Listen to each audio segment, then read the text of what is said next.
Alors, dans cette vidéo, on va voir maintenant la suite de ce qu'on a fait dans la vidéo précédente sur la gestion des animations multiples. Donc, on va voir quand notre personnage va être blessé ou mort. Si jamais vous n'avez pas écouté la vidéo avec l'animation de repos, de marche et de course, je vous invite à aller voir ceci en premier. Donc, l'idée, c'est que moi, j'aimerais que quand je touche quelque chose, un ennemi ou un objet qui peut être blessant, une trappe, ça m'enlève des points. Puis il y a certains objets qui vont automatiquement, me faire mourir.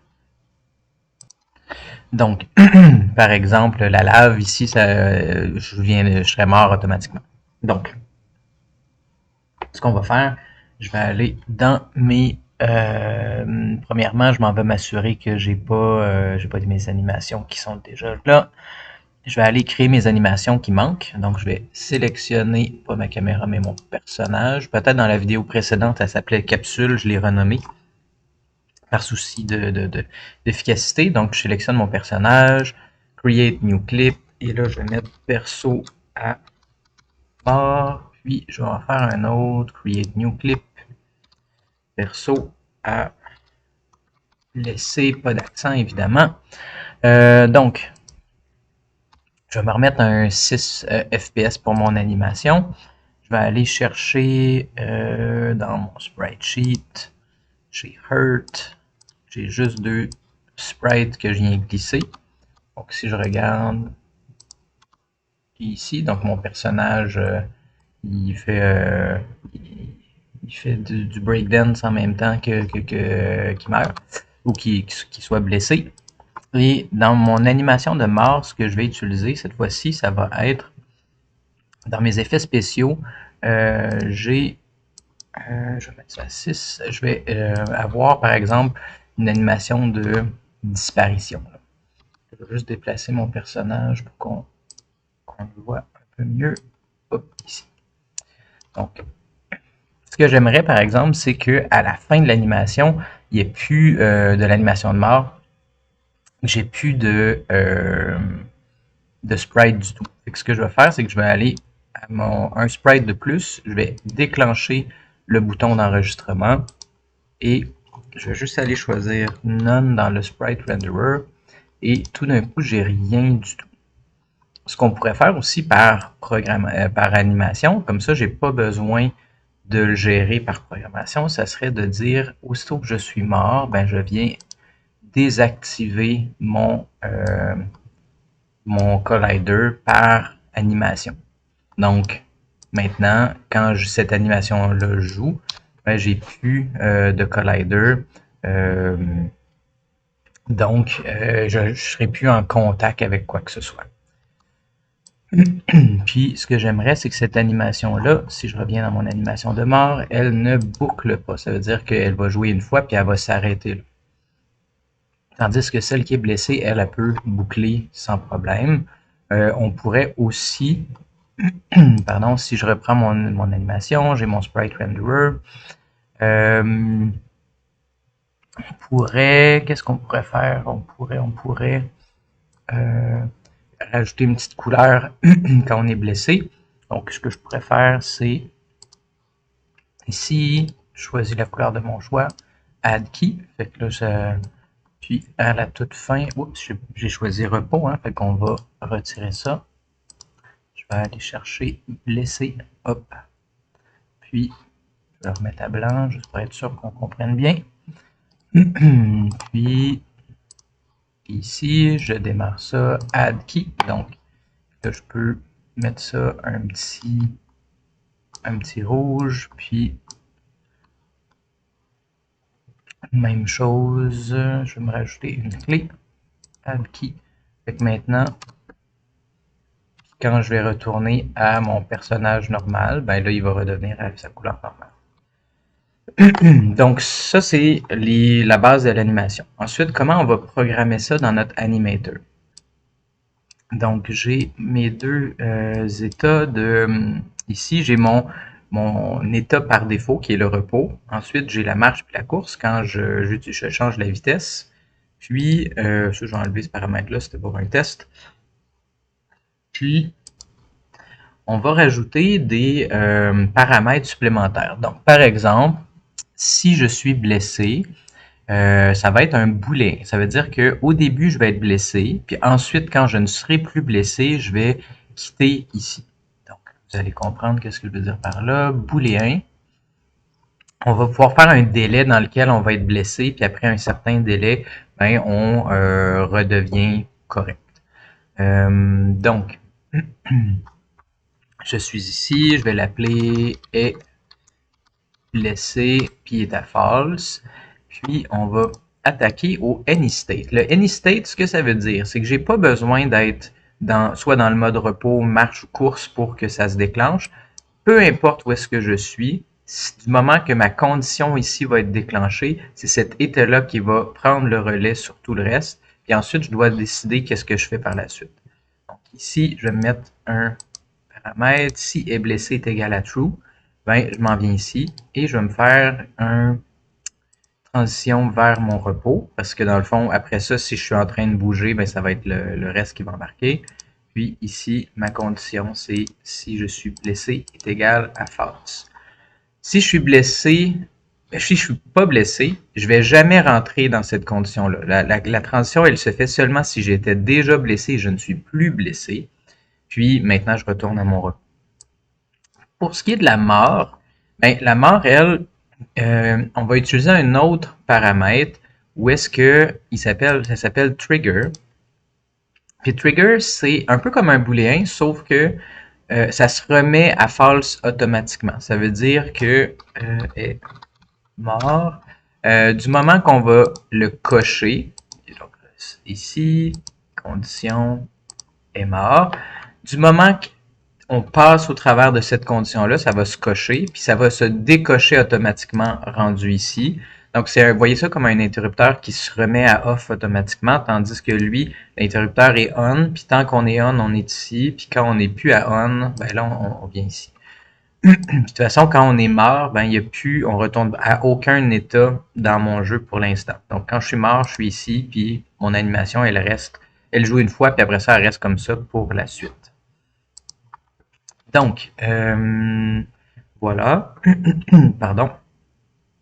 Donc, maintenant, on va programmer les interactions dans mon jeu pour déclencher ces états-là. Donc, par exemple, ici, ce que je vais faire, c'est quand j'ai un petit fantôme, moi ici, que j'ai mis un tag ennemi. Donc, je lui ai mis un tag ennemi. Puis, ma lave, je vais lui mettre un tag lave. Donc, aussitôt que je touche la lave, ben, je suis mort, tout simplement. Puis, quand je touche un ennemi, ben, je vais être blessé, puis pendant un certain nombre de temps. Puis après ça, je vais redevenir à mon état de pas blessé. Donc, pour ça, je reviens dans mon script de mon personnage. Voilà. Et on va commencer par la mort, c'est le moins compliqué. Fait que là, c'est la lave, c'est j'ai un sprite. J'ai-tu mis des sprites sur mes blocs de lave? J'ai pas mis de collider sur mes blocs de lave. Super. Fait que je vais commencer par mettre ça. Tous mes petits blocs de lave.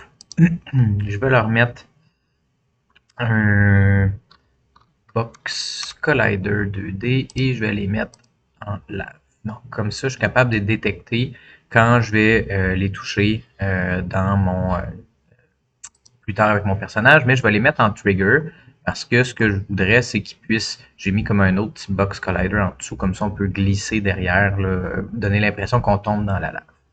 Je vais les mettre en trigger parce que je ne veux pas marcher sur la lave. Donc, qu'est-ce que je vais faire dans mon code maintenant? Ben, si c'est un trigger, j'ai besoin de la fonction void on trigger enter 2D. Donc, du moment que on trigger enter 2D, parfait. Si je l'écris mieux, ça va mieux. Puis, je vais aller ici dans mes paramètres en haut. Je vais avoir un public pool est mort. Puis tant qu'à faire, je vais me faire public pool est blessé. On trigger enter si ma collision point GameObject.tag égale à lave avec un grand V, je crois. Ouais. Ben à ce moment-là, est mort est égal à true, tout simplement. Et j'ai mon animator que j'ai récupéré ici. Ici, en fait. Puis, on avait vu dans la dernière vidéo qu'on pouvait setter des valeurs float. Ben, on peut ou tout simplement setter un trigger, comme j'ai mentionné tantôt, ou un booléen de la même manière. Donc, anim.setTrigger mort. J'ai pas besoin de lui dire si c'est vrai ou faux, ça va devenir true, puis automatiquement ça va se remettre à false par la suite. Donc, j'arrive ici, je me mets en mode GameObject avec la Game Window, je fais play.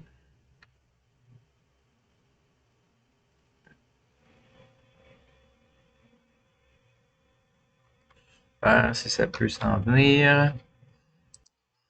Alors, je viens de me rendre compte que j'ai fait une petite erreur, donc je veux détecter, dans le fond, si je suis pas déjà mort, pour pas mourir plus qu'une fois, vu que j'ai plusieurs petits blocs de lave. Donc, c'est chaque bloc, je les ai mis un peu indépendamment. Donc, si j'en touche un ou deux ou trois, je ne devrais pas remourir plus qu'une fois. Puis, vous allez voir que je m'étais aussi trompé dans le nom de mon trigger. Mon trigger, il s'appelle est mort et non pas juste mort, parce que c'est celui-là que j'ai mis ici dans mon animator. Maintenant, on va tester, ça devrait marcher. Et vous allez voir que dans le fond, la petite flèche ici va se déclencher. On peut toujours tester quand on est en mode jeu, on sélectionne notre élément, puis on voit la fenêtre de l'animateur. Vous voyez, en ce moment, c'est mon repos qui joue. Si j'avance un petit peu, dépendamment de la vitesse, là, quand je vais toucher la lave, le personnage mort a joué, puis on a ensuite joué l'animation, puis l'animation, elle reste ici. Donc, ça, c'est la première des choses. Maintenant, pour gérer un personnage qui est blessé.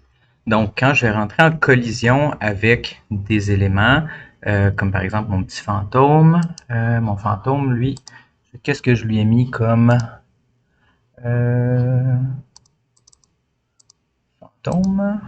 fantôme. Ici, je lui ai mis un tag ennemi. Donc, tous mes ennemis, peu importe si c'est pas un fantôme, un crabe ou peu importe là, un œil qui vole, ils vont tous avoir le même tag. Donc, je suis capable de gérer ça ici. Ça, je vais fermer tout ça. Mon décor, super. Donc, quand je vais rentrer en collision avec mon fantôme, est-ce que je lui ai mis une... ici, j'ai mon personnage. C'est quoi? C'est le fantôme? Oui, il y a son collider. Et quand je vais entrer en collision avec, ben là, maintenant, je vais pouvoir détecter puis jouer la bonne animation. Donc, on va aller ici. Maintenant, ça, cette fois-ci, void on collision enter 2D if collision.gameObject.tag égale à ennemi et qu'on n'est pas blessé et que est blessé est égal à false, ben là, à ce moment-là, on va pouvoir déclencher mon booléen. Là, vous allez comprendre après qu'est-ce qu'on va faire. On va dire est blessé est égal à true.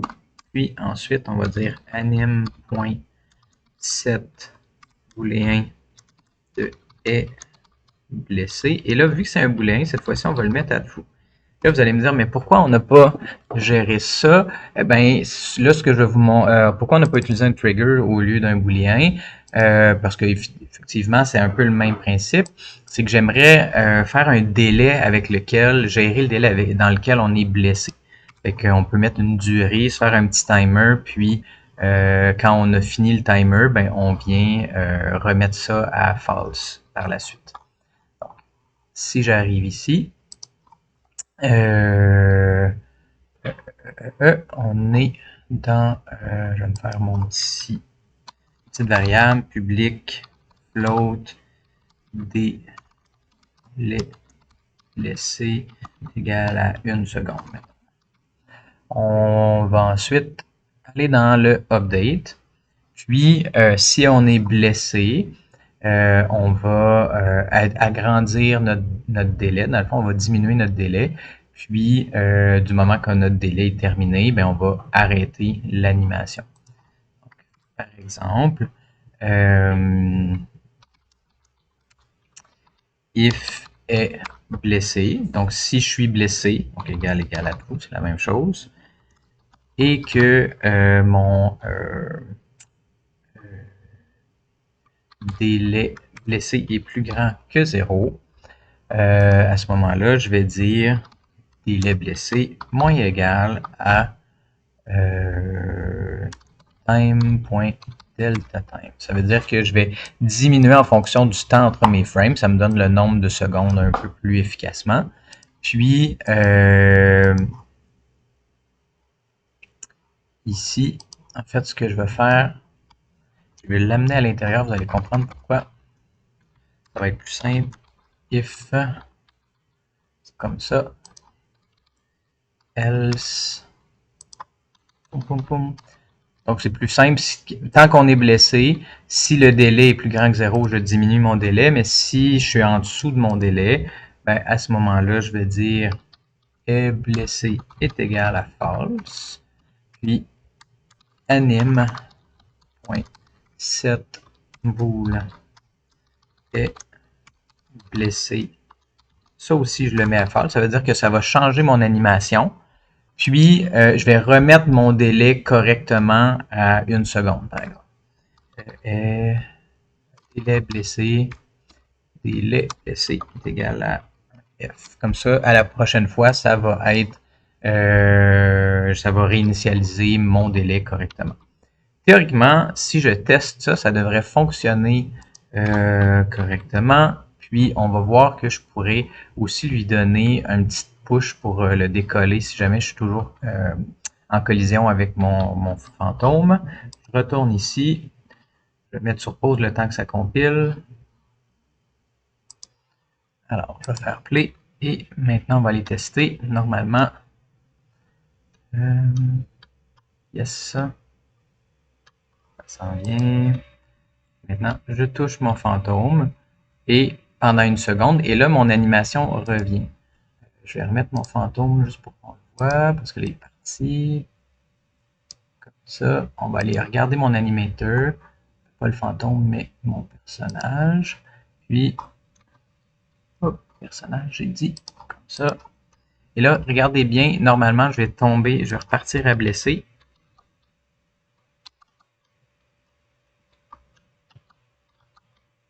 Oh, qu'est-ce qui se passe?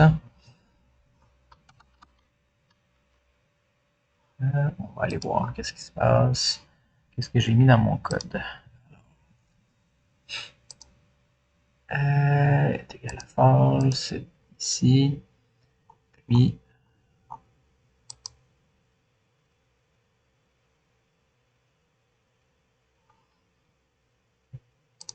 est-ce que dans mon animation de personnage blessé,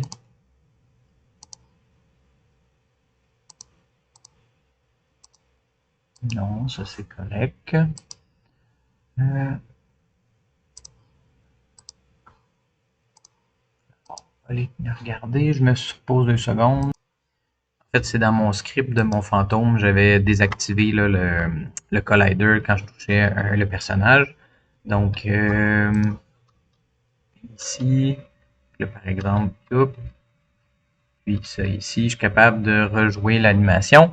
Sauf que là, moi, ce que j'aimerais, c'est pas être capable de déplacer mon bonhomme quand je suis blessé ou que je suis mort. Donc, un des trucs qu'on peut faire, c'est dans le update. Ici, on va mettre ça dans si on blessé est égal à true. Puis else, on va pouvoir mettre tout le reste. Comme ça. Voilà. Fait que si je suis blessé, ben je peux. Si je suis pas blessé, ben je peux jouer tout le reste. Donc normalement, quand je suis blessé, il y a juste ça qui va jouer, puis le reste va pas être impacté. Ou si je veux être plus propre parce que éventuellement j'aimerais aussi pouvoir gérer la mort. Fait que ça pourrait être si est blessé égal à false et que est mort égal à false. Dans ces deux cas-là, là, j'ai le droit de me déplacer. Mais si je suis mort ou que je suis blessé, ben, je pourrais pas rien faire d'autre. Là, on reteste. Alors, dernier point que je veux faire, c'est quand je vais toucher mon fantôme, j'aimerais avoir un petit impact pour qu'il le renvoie en arrière pour donner un petit effet. Donc, ce que je peux faire, ça, c'est dans mon OnCollision Enter 2D, ben, je pourrais lui donner une petite force inverse à sa direction.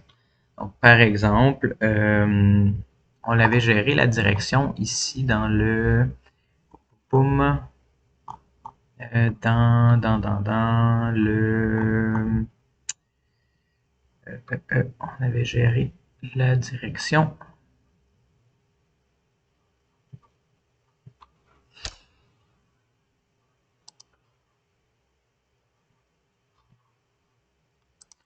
En fait, on l'a ici dans si c'est flippé en X ou pas. Fait que, par exemple, je vais me faire un petit dans mon Collision Enter, faire int direction est égal à 1. Donc, ça s'en va vers la droite. Puis, si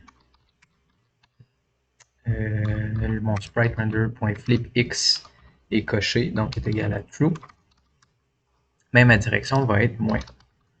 Direction est égale à.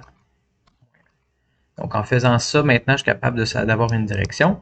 Puis, je vais appliquer une force inverse à ma direction. Donc,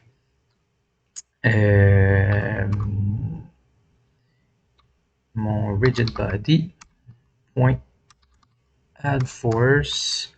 Puis là, on va regarder le transform.right fois ma direction. Ça veut dire que si c'est 1, ben, ça s'en va vers la droite. Si c'est moins 1, ça s'en va vers la gauche. Fois, là, on va se mettre une force de 0.1, mettons, juste pour tester. Puis, force mode 2D, point impulse, point virgule. Puis, qu'est-ce que j'ai fait de...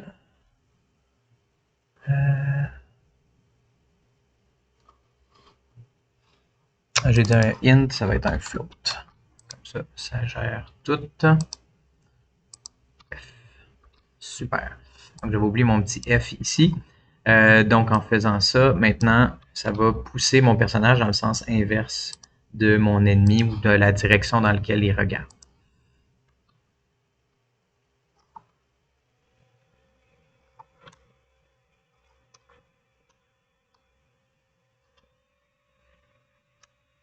Je n'ai pas compilé. Des petites modifications à faire dans mon code. Vous allez voir, mais là, ça fonctionne. Fait que quand je touche mon personnage, l'ennemi, donc ça me donne un petit, ça bouscule par en arrière. Puis si je saute de l'autre côté et que je touche de l'autre côté, boum, ça me repousse de l'autre côté. Donc, comment on fait ça? La première des choses, c'est que dans mon fixed update, j'avais oublié aussi d'empêcher le déplacement si j'étais pas mort et si j'étais mort ou si j'étais blessé. Puis, l'autre petit truc, c'est qu'on peut arrêter la vitesse que j'avais accumulée dans mon déplacement en mettant tout ça à 0. Donc, ma vélocité linéaire, je fais un vecteur 2.0, ça veut dire que j'ai plus de déplacement ni vertical ni horizontal. Puis, ben, avant d'appliquer ma force, donc maintenant, tout ce qui me reste, c'est ma force qui me repousse. Donc ça marche. Je pense aussi possiblement que j'avais inversé mes chiffres ici. Puis c'est tout. Donc, puis j'ai mis une variable publique là, pour gérer mon impact. J'avais mis un chiffre à la dure tantôt, mais là, je voulais ajuster. Donc, j'ai mis 7 dans mon inspecteur. Je pense que c'est tout. Ça me permet maintenant d'avoir une animation de mort puis une animation de blessé qui fonctionne. Avec un dernier test. Puis maintenant, je vais aller, quand je touche mon ennemi, je ne peux même pas me déplacer non plus. Puis ensuite, quand je meurs, ben là j'ai ça ici. Fait que je pourrais détecter, je pourrais faire jouer un son, redémarrer le jeu, etc. etc. Je vais arrêter l'enregistrement à ce moment-ci, puis on va faire des animations spéciales dans la prochaine vidéo.